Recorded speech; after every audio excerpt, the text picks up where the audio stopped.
सभी दर्शकों को मेरा आत्मवंदन, मेरे आत्मन, मेरे हमसफ़र साथियों सभी का अभिनंदन एवं वंदन।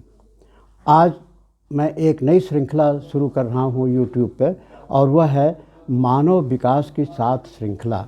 आपने बहुत सी बातें सुनी होगी या पढ़ी होगी कि मानव का पृथ्वी पर कैसे विकास हुआ, कौन सा मानव सबसे पहले आया, जानवर आए कि मनुष्य आया, मनुष्य जानवर बने, या एक बैग मनुष्य पृथ्वी पर आ गया। उसी श्रृंखला को मैं शुरू कर रहा हूँ। अंग्रेजी में उसे कहते हैं 7 रूट रेसेस। हिंदी में कहें कि पृथ्वी पर मानव का उद्भव एवं विकास। सर्वप्रथम हम 7 का विश्लेषण करेंगे। 7 संख्या बहुत ही महत्वपूर्ण है। एक नंबर, 2 नंबर, 4 नंबर और 7 नंबर ये आध्यात्मिक नंबर हैं, जिसमें 7 सबसे विशेष का महत्व है, 4 का भी महत्व है। आप देखेंगे कि सरकार भी बहुत से जो बहुत महत्वपूर्ण तारीखें होती हैं इलेक्शंस की, काउंटिंग की या और किसी चीज़ की, वो 4 नंबर की होती हैं या 7 नंबर की होती हैं, उनको अगर जोड़ा जाए। ये 7 नंबर जो है प्रकृति 7 नंबर से ही बनी है। जो कुछ भी हम देख रहे हैं, जैसे 7 तरह के पदार्थ होते हैं, 7 समुद्र हैं, 7 महाद्वीप हैं, 7 दिन है, 7 हमारे प्रजापति हैं, 7 कुमार शुक्र ग्रह से आए थे, और चर्म की जो लेयर है हमारी वो भी 7 है। हवा भी 7 तरह की है और हर हवा के 7 भाग हैं। इसीलिए तुलसीदास जी ने कहा कि लंका जलते वक्त उन्होंने कहा हरि कृपा बहे पवन 49 प्रकार की हवाएं चलने लगी। 400-500 बरस पहले तुलसीदास जी को ये पता था कि हवा 7 तरह की होती है और उन 7 में 7 उपभाग भी होते हैं, तो इसलिए 7×7 कितनी अद्भुत बात है। 7 तरह की शरीर है, 7 लोक हैं, आप सभी जानते हैं, 7 सुर हैं, 7 रंग हैं, ये सब प्रकृति के नियम के अंदर हैं। 7 ग्लोब भी हैं, आदि आदि। मानव विकास का प्रारंभ आज से 15 करोड़ वर्ष पहले हुआ है और आज हम वर्तमान अवस्था तक पहुँचे हैं। अभी भी विकास के लाखों वर्ष शेष हैं, जिसके बाद मानव का विकास पूर्ण होगा तथा जीवन पृथ्वी लोक से बुध ग्रह पर जाएगा।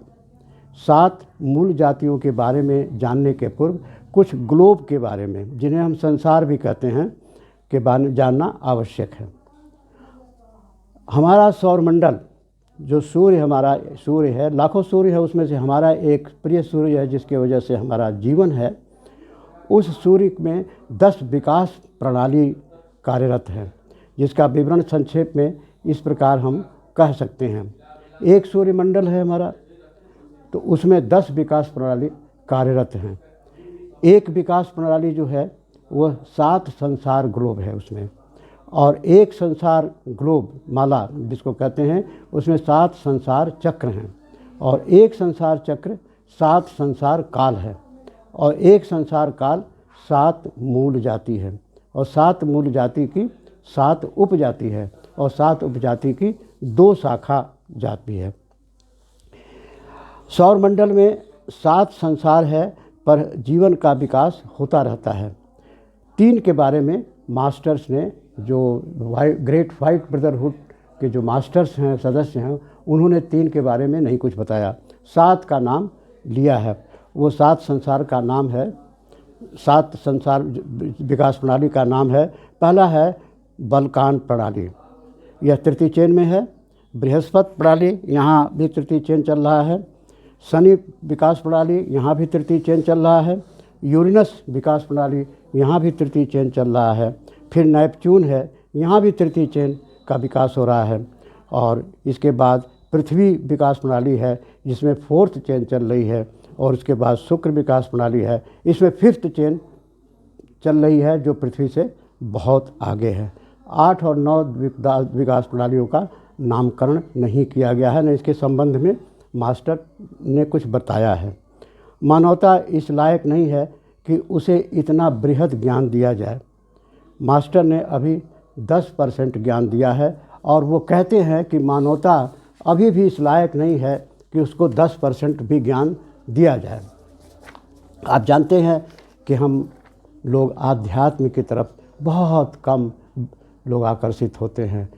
कहाँ आकर्षण है? संसार के प्रति आकर्षण है, वासना के प्रति आकर्षण है, पैसे के प्रति आकर्षण है, घोड़ा गाड़ी मकान सुख सुविधाओं के प्रति आकर्षण है। ईश्वर की तरफ हम कम चलते हैं और क्या सत्य है उसको जानने की कोशिश नहीं करते हैं। पृथ्वी चेन, आप पृथ्वी चेन की बात करते हैं, जो पृथ्वी विकास प्रणाली है, 3 ठोस ग्लोब हैं। इस ग्लोब को पुराने में 7 द्वीप कहा गया है। इन पर जीवन धारा का विकास गतिमान रहता है, चल रहा है। वर्तमान में हमारी पृथ्वी पर 7 मूल जातियों का विकास चल रहा है। पूर्ण होने पर जीवन का अवशेष पृथ्वी पर छोड़कर बुध पर चला जाएगा। चंद्रमाला तृतीय विकास प्रणाली थी, जो अब पृथ्वी की परिक्रमा कर रही है। चंद्रमा पृथ्वी की परिक्रमा कर रहा है। वह एक डेड प्लैनेट है। पहले बहुत बड़ा था, अब वो छोटा होता सिकुड़ता जा रहा है। पृथ्वी से ही, चंद्रमा से ही हमारी पृथ्वी बनी है और इसीलिए चंद्रमा को पृथ्वी की माँ भी कहा गया है। पृथ्वी पर चौथी परिक्रमा का काल चल रहा है। लाखों वर्ष बाद पृथ्वी चंद्रमा बनेगी तथा बुध ग्रह की परिक्रमा करेगी। 7 मूल जातियां निम्न हैं। उनका संक्षेप में विवरण है। पहली जो मूल जाति थी वह इथरिक थी और यह उत्तरी ध्रुव या जिसको श्वेत द्वीप पुराणों में कहा गया है उस पर प्रकट हुई है, जिसकी लंबाई 60 से 100 फीट थी। दूसरी मूल जाति जो थी वो हाइपरबोरियन जिसे का नाम रखा गया है। यह उत्तरी एशिया में प्रकट हुई और इसे हम प्लाक्षद्वीप कहते हैं। प्लाक्षद्वीप में यह प्रकट हुई और इसकी भी लंबाई 60 से 100 फीट ही रही है। तीसरी लेमुरियन रूट रेस है। इसको अंग्रेजी में रूट रेस कहते हैं या मूल प्रजाति कहते हैं। लेमुरियन महाद्वीप में प्रकट हुई। और चौथी अटलांटियस मूल जाति है, जो अटलांटिक महाद्वीप में प्रकट हुई। और 5वीं है आर्य मूल जाति। यह मध्य एशिया और यूरोप में आई। और 6ठी है सुपर आर्य। यह अमेरिका और ऑस्ट्रेलिया में आएगी अभी। और 7वीं अज्ञात है, इसके बारे में कुछ पता नहीं है। क्या हो गया? आइए हम आपको प्रथम मूल जाति, जिसे एथरिक बॉडी कहते हैं, उसके बारे में बताते हैं। पवित्र गुप्त पुस्तक, जिसको अंग्रेजी में सेक्रेड डॉक्ट्रिन कहते हैं, में 3 नियम हैं। पहला नियम है पृथ्वी के अलग अलग 7 भागों में 7 मूल प्रजातियों का विकास चलता रहता है। दूसरा है सर्वप्रथम छाया शरीर का जन्म होता है। तीसरा है मनुष्य स्तनपायी जंतु से पूर्व में आया। पृथ्वी पर सर्वप्रथम पवित्र मेरु पर्वत जल से ऊपर आया। पृथ्वी पर जल ही जल था, सबसे पहले मेरु पर्वत ऊपर आया। इसे हम श्वेत द्वीप कहते हैं, जैसा पहले बता चुका हूँ मैं। सृष्टि रचयिता ने पृथ्वी को पानी से अलग किया तथा चंद्रमा के बाह्य शरीरों को छाया शरीर का प्रेषण पृथ्वी पर कराया गया। यानी चंद्र पितरों ने अपनी छाया शरीर पृथ्वी पर प्रेषण दिया। यह 15 करोड़ वर्ष पूर्व की घटना है। इस प्रजाति को सेल्फ बॉर्न भी कहते हैं, जो स्वयं से पैदा हुआ, जिसे स्वयंभू कहा जाता है। मोनाड ने अपनी गर्मी दी और सूर्य से लेकर के यह गर्मी दी जम्बू द्वीप में, अर्थात गोभी रेगिस्तान के उत्तरी ध्रुव में, यानी मेरु पर्वत पर यह घटना सर्वप्रथम घटी। इसे पोलेरियन रेस भी कहते हैं। लंबाई जैसा पहले बताया 60 से 100 फीट तक है। हड्डी बिल्कुल नहीं, पारदर्शी शरीर, अमर है और बडिंग के द्वारा संख्या में वृद्धि होती है। प्रथम प्रजाति में संज्ञा ये विहीन है। भूत थे ये और बहुत लंबे थे। पेड़ भी 200 फीट लंबे होते थे। पेड़ के नीचे ये अपना आराम करते थे। सुनने की शक्ति आई। इसी प्रजाति से द्वितीय प्रजाति बनी। द्वितीय प्रजाति का नाम है हाइपरबोरियन।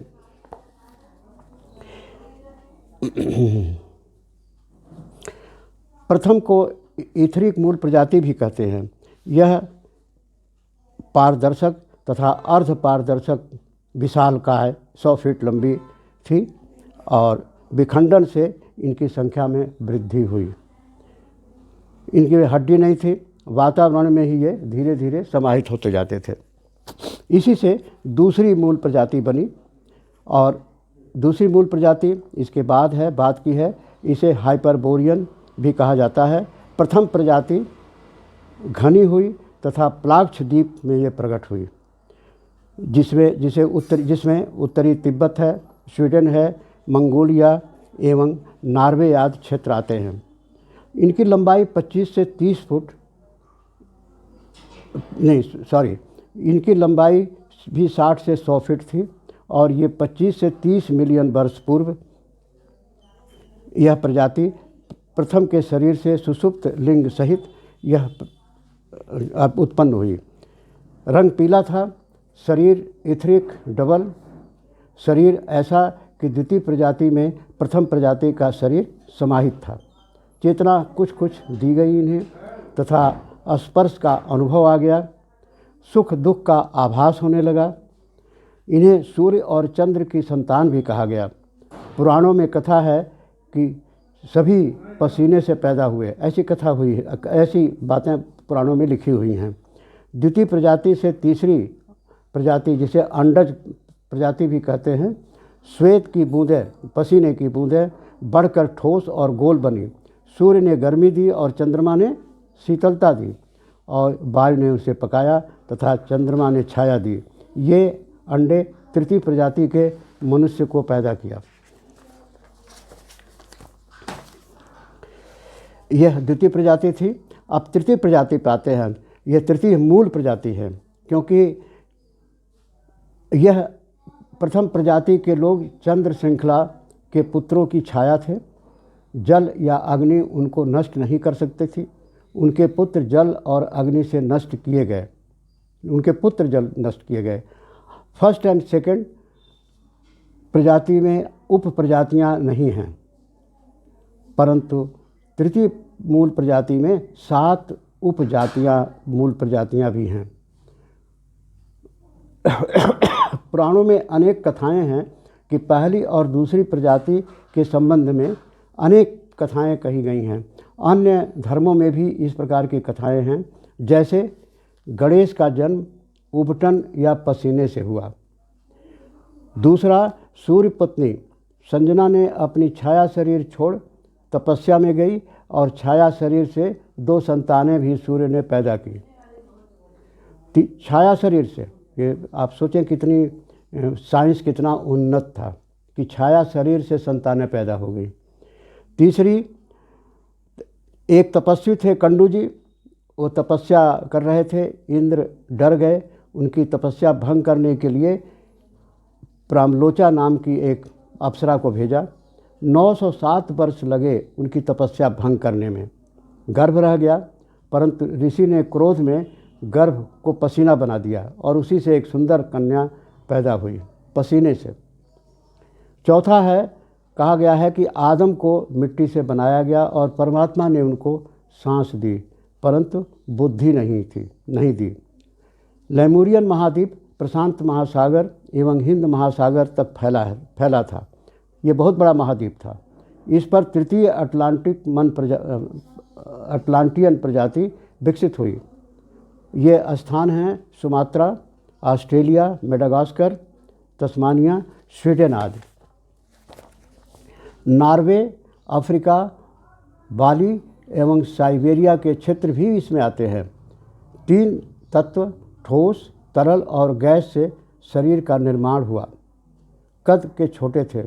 पुराणों में दानव कहा गया है। बुद्धि दी गई इन्हें। सिर के ऊपर आँख दी गई। यह 40 मिलियन वर्ष पूर्व यह प्रजाति शुरू हुई, यानी तृतीय प्रजाति 40 मिलियन वर्ष पूर्व शुरू हुई। 40 मिलियन मीन्स 4 करोड़ वर्ष पहले।